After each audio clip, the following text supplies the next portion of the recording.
Welcome to the Coach's Table Podcast, where coaches come to grow personally and professionally through real-world application and online education.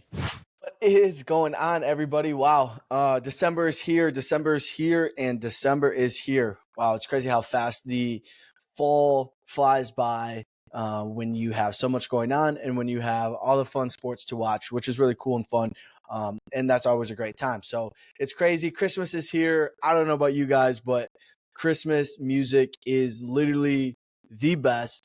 I don't think you can get any better than Christmas music, and everybody kind of wants to have it. And I talk about doing it all the time, but man, there's nothing better than sitting there in an evening with some snow drizzling, with some candles burning, and the Christmas music is on with some Christmas movies, and you're just hanging out with friends and family. If you're lucky enough, you got a fireplace going, all of that. It's great. I love it. A huge Christmas fan. I love Christmas. I'm in the South, so I don't get the snow, which sucks because all I want to do right now is go snowboarding. That is all I want to do. But right now it'll suffice with me not going until later. But I love being out on the mountain. There's one thing about me. I picked it up probably about 4 or 5 years ago, and I absolutely love it. Going out on the mountain, everything about snowboarding, staying at cabins, and going out having a good time, boarding all day, and hanging out with your friends and stuff. It's awesome. It's so much fun. If you've never done it, I would highly recommend that you do it. Don't ski because skiers are different. They're different. So snowboard, be cool. Be cool and snowboard, okay? All right, hey guys, look, here's the deal. Today is something new and different, which I think is going to be great. I think it's going to be more actionable for you. I love the long podcasts with the guests and everything like that. I love it. It's great. It's awesome. But today is going to be a quick hitter, okay? So what I want to provide you with in this episode or these episodes going forward is tactical, applicable information that you can take and apply. Because I recognize and I understand we don't always have a full hour. We don't always have enough time to listen to a full episode. So I want to give you these quick, hey, these are things that have helped me. These are things that I find beneficial. Apply them, see what you think, and go from there. Okay. So let's get into it. Today, I have 3 tips for you on training in season because a lot of teams are in season right now. I have 3 tips on training in season that I think are beneficial for you. If you are implementing them, that's amazing. That's fantastic. Congratulations. If you are not, then I think this is a great opportunity for you to start to implement them because a lot of teams are in season right now, or they're just finishing up, or they're about to go in season. And the best thing to do before you go in season is to actually plan for what you think may occur. So let's get started. Let's rock and roll. Before that, guys, look, if you enjoy these episodes, leave a review. That's the number one thing I ask, and tell a friend. Okay. If you do those 2 things, I would be very appreciative to you. I will owe you a coffee if you do those. So I appreciate that very much. All right. So tip number one, let's get right into it. First and foremost, if you are not testing your athletes, I think you need to test your athletes in season. You are missing a massive boat for improvement if you're not testing in season. And what does testing look like? That looks like whether that's force deck, that could be speed testing as well. If you have a hand dynamometer, I think that's awesome as well. But any way that you can show improvement, any way that you can show readiness, freshness, and reduced level of fatigue, because we know that the team that's fresher has a higher probability of winning. The team that is fresher has a higher probability of winning.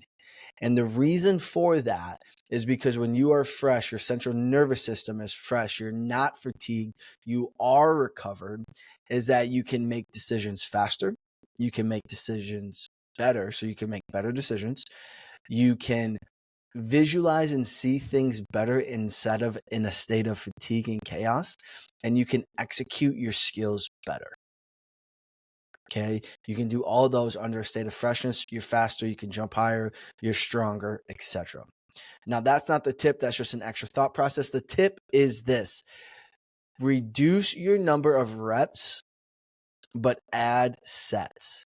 One of the big things we see in season and with coaches is that they love to stay in this 6 to 8 to 10 to 12-ish range.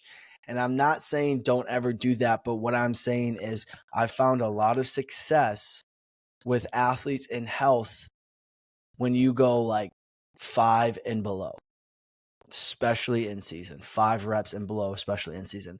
I really love like 2s and 3s. If I'm feeling great, then I'll give them a 4, like 4 reps, right? But I really love 2s and 3s. And the reason for that is because you can continue to add load, right? Which is great, which is what we want, because that helps with tissue resiliency. That helps with a lot of things, strength, and everything from that standpoint. But also what I've noticed is athletes get through the lifts a little bit faster too. And when you're doing all those reps and you're doing 3 sets of 8, they're just kind of doing reps. They don't really like focus mentally on training.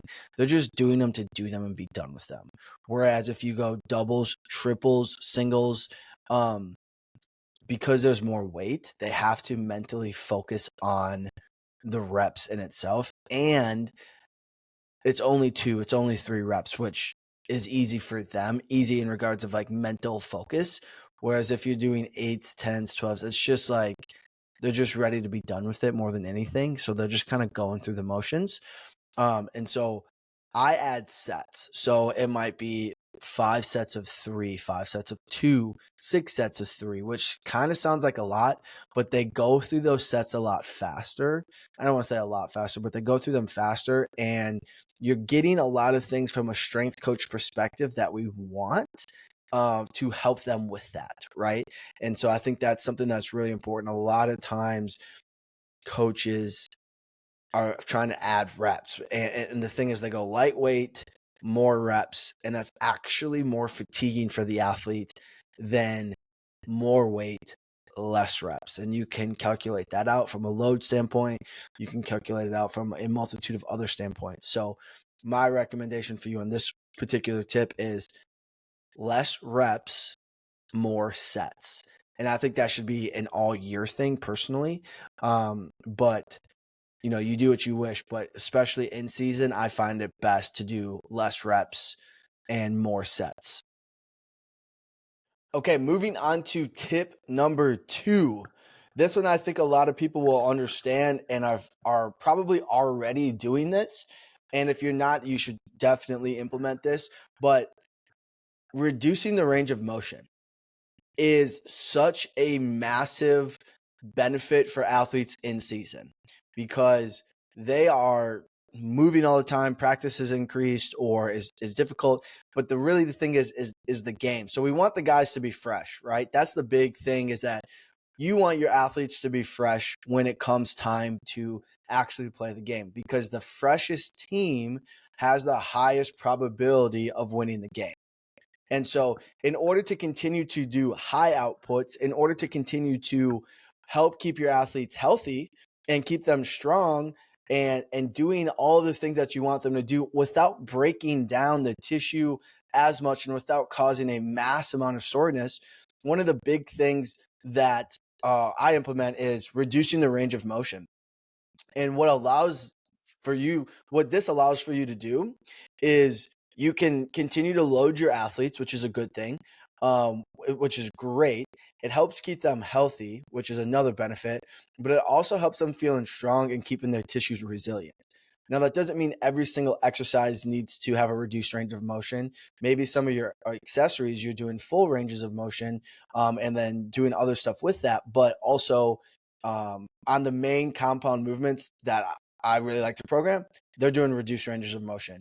Or we are unloading an eccentric and only focusing on the concentric, or whatever the thing that we're trying to manipulate, the variable that we're trying to manipulate, is something that's really important to us. And a lot of people really kind of struggle with that, which is interesting. But reducing the range of motion has helped my athletes tremendously. And it's something that they really enjoy. It's something that I've seen a lot of success in.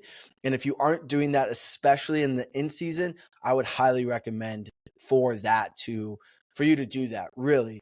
And then number 3, and one that I love, but people struggle with this one too, is before we even get into number 3, here's one of the things that you should be doing too. If you aren't consistently testing your athletes in season, whether that's with force decks, whether that's with VBT, sprinting, whatever the case may be, I think you are missing the boat really badly, because the weight on the bar is cool and we can talk about that all we want. But at the end of the day, you have to ask yourself, are you moving the needle?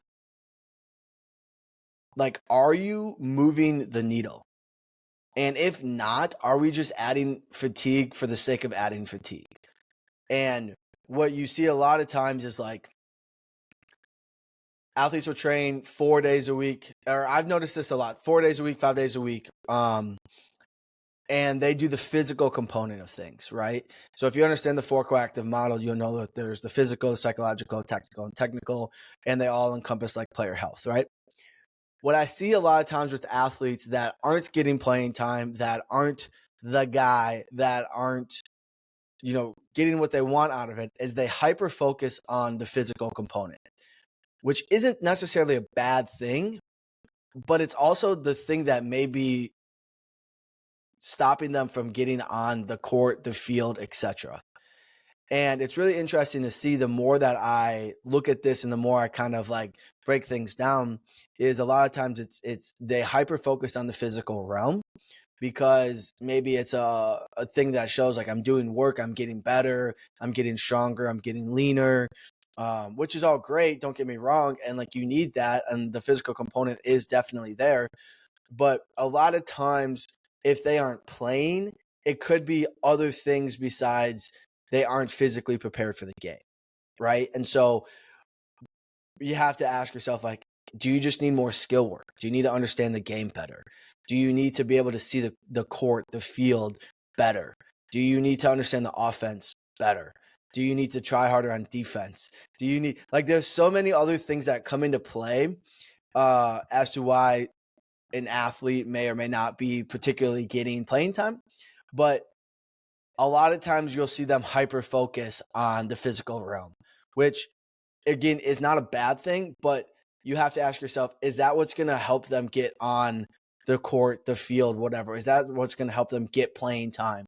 Maybe, maybe not, right? And so it's okay to have that conversation to say, hey, you don't lack the physical capacity to play. You obviously are there. You have that component of it. What you need work on is X tactically. You need to work on X technically. You need to get off the ball. You need to, whatever the case may be. And when I say get off the ball, I mean like pass the ball more, or understand how to let the game come to you, or understand how your role fits into everything, right? And maybe this year just isn't your year and you need more development. Great. So let's continue to push the physical capacity, or the physical preparation, or your physical element, while getting better at your tactical and technical.